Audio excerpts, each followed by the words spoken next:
Buenos días, queridos alumnos. Quien les habla la Miss Lisbeth Zárate del área de sociales. El día de hoy vamos a resolver el balotario de sociales de segundo de secundaria para resolver todas tus preguntas y estés preparado para el día de mañana que es tu examen. Vamos entonces a la primera pregunta que nos indica completar. Nos dice: empujaron a los pueblos bárbaros a penetrar al Imperio Romano. Aquí estamos hablando del tema de los pueblos bárbaros, ¿no? Las invasiones bárbaras. Como sabemos, para los romanos, bárbaros eran todos aquellos que estaban fuera de sus límites. Incluso en griego la palabra bárbaro significa el que balbucea, un poco peyorativo, porque ellos, como tenían otras lenguas, y no era el griego y tampoco el latín, ellos decían pues que no se les entendía de alguna manera, ¿no?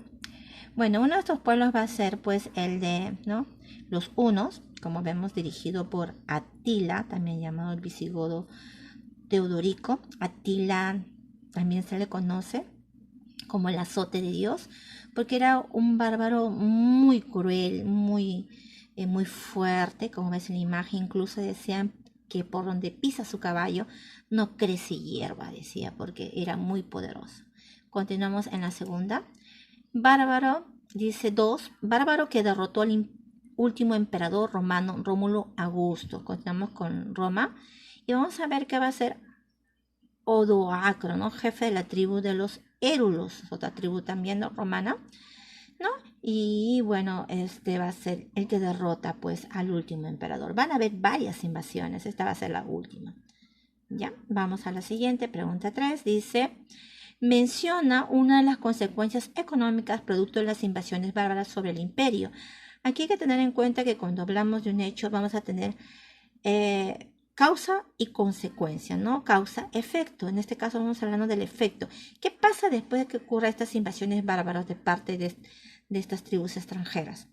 Lo que ocurre es que no todo va a ser bueno, ¿no? En este caso, en la parte económica, vemos que los bárbaros, y bien es cierto, van a ser muy fuertes, pero no van a lograr establecer un comercio, ¿no? Como lo hacían los romanos. También sabemos que el imperio romano era un imperio muy poderoso, que tenía vínculos en todas las partes. Este nuevo, ¿no? Estas nuevas personas que van a liderar, ¿no?, los bárbaros, no van a tener esa eficacia comercial, y es por eso que va a desaparecer el comercio, ¿no?, marítimo. No van a saber cómo trabajar en esta parte del comercio. Y luego continuamos en la siguiente, en la número 4, dice: menciona dos causas fundamentales que impulsó a las invasiones bárbaras en Roma. Justamente hablamos hace un momento de que cuando hablamos de causa vamos a hablar del por qué se origina este problema, ¿no? ¿Por qué estos bárbaros, estos pueblos bárbaros van a tener que salir de sus casas, de su tierra, a buscar otro lugar, ¿no? No es fácil. ¿Por qué? Justamente acá nos dice, van a buscar nuevas tierras a consecuencia de que estas poblaciones no van a tener necesidades básicas de alimentación. Va a haber una crisis económica muy grande en los pueblos bárbaros, de la parte nórdica, en la parte norte de Europa. Ellos van a aumentar, ¿no?, su exceso de población. El aumento de la población va a hacer que haya crisis económicas y van a tener que salir de sus tierras a buscar mejores condiciones, ¿no?, a buscar trabajo, alimentación, y es por eso que vemos como en la imagen, ¿no?, como poco a poco, ¿no?, ellos van saliendo a buscar nuevos lugares. Sigamos en la siguiente pregunta. En la número 5 dice: ¿quiénes derrotaron al último rey visigodo, don Rodrigo? Aquí vamos a ver, un poquito nos trasladamos a la parte de la península ibérica, lo que es España, Portugal. No solamente los bárbaros van a ser los únicos que van a empezar a querer nuevas tierras, ¿no?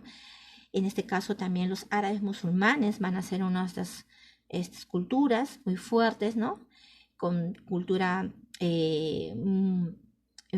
totalmente distinta, ¿no?, a los que en ese momento estaban reinando, con otra religión, con otras costumbres.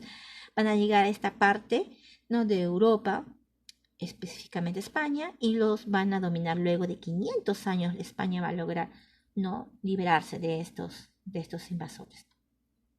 Continuamos en la pregunta número 6, dice: ¿qué es el fuero juzgo? justamente cuando hablamos de fuero vamos a hablar de un tipo de legislación, es decir, leyes. Si bien es cierto, los romanos, antes que llegaran por los bárbaros, ¿no? Los bárbaros, van a tener unas leyes muy bien establecidas. Y bueno, hasta en nuestra actualidad sabemos que esta legislación se estudia en el derecho actual y esta se va a mezclar no con las leyes que trajeron también estos pueblos germánicos.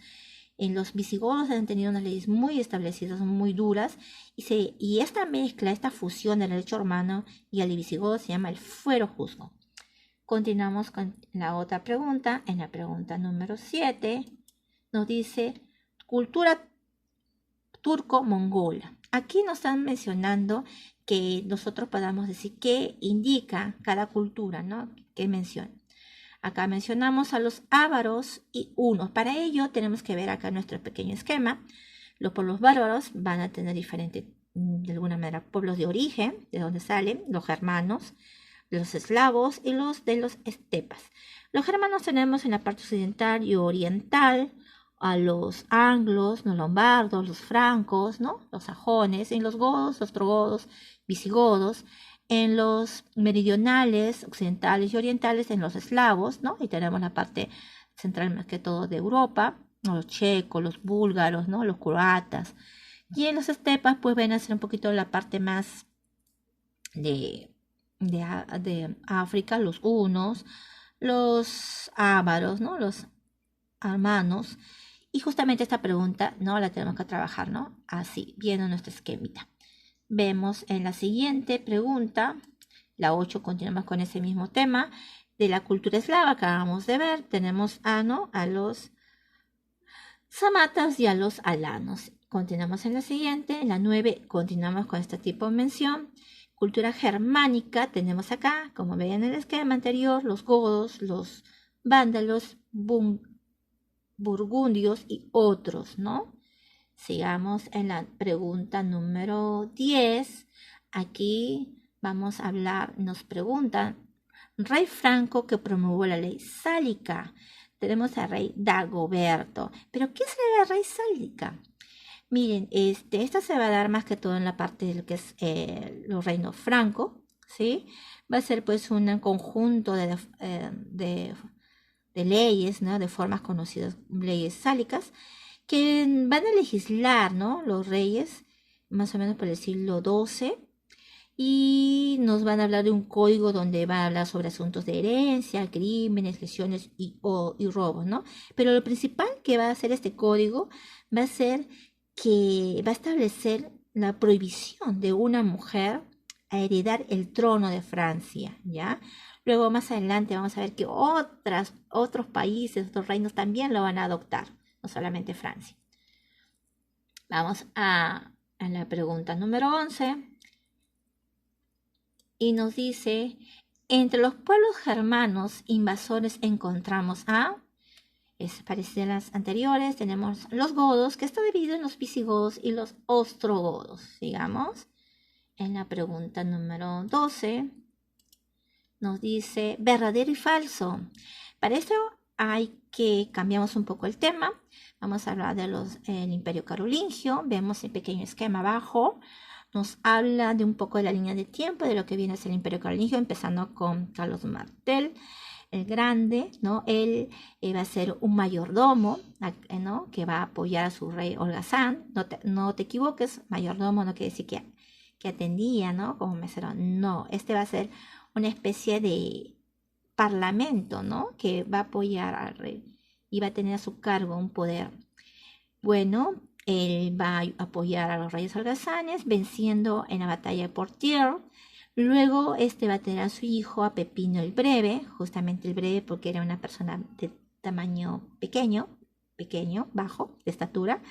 Bueno, Pepino el Breve va a vencer al último rey holgazán, dando origen a este imperio, de alguna manera, carolingio, esta dinastía.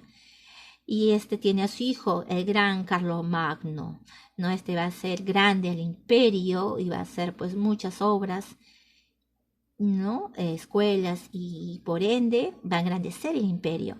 Él va a tener a su hijo llamado Luis el Piadoso, también Ludovico Pío.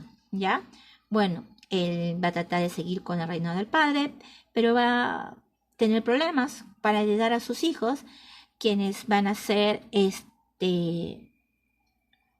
Lotario, Luis el Germano y Carlos el Calvo, ¿no? Ellos van a empezar a luchar entre ellos por dominar, dividirse el imperio. Finalmente se va a terminar toda esta división del imperio con el Tratado de Verdún, ¿no? Y así decae este gran imperio. Bueno, vamos a las preguntas. Dice: el Papa León II coronó emperador de los romanos a Carlomagno. Si bien es cierto, fue el Papa León, pero no fue el Papa León II, sino el tercero. Entonces, falso. Al morir Carlomagno, asume el poder Ludovico Pío.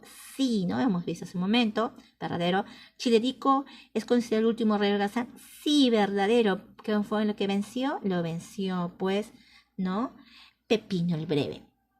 Luego, el Tratado de Verdún, 848, fijó la división del imperio. Si bien es cierto, fue el Tratado de Verdún, pero no fue ese año, fue el 843, por ende es falso. Nos vamos a la siguiente pregunta. La 13 dice: ¿qué concordato puso fin a las querellas de las investiduras? Fue el concordato de Worms. ¿Pero qué quiere decir querellas las investiduras? Mira, ahí va a ser un conflicto entre los emperadores germanos y el papado. Si bien sabemos que el papado de la iglesia tenía mucho poder en ese momento, ¿no? Ellos van a empezar la lucha entre ellos. Ahí vemos la imagen, ¿no? Dice: yo tengo más poder el rey, y el papado no dice: yo tengo más poder. Y vemos que este conflicto va a comenzar entre, más que todo, el emperador Enrique IV y el papa Gregorio VII. Finalmente van a llegar a un acuerdo. Ambos van a dividirse, ¿no? ¿no? Este poderío, y más que todo para nombrar a los sacerdotes y a la clase clériga. Continuamos en la 14. Relacionan las columnas, vemos ahí. Seguimos con el tema del imperio carolingio. Vemos que como fue tan grande el imperio, esto se va a dividir en condados, marcas y ducados.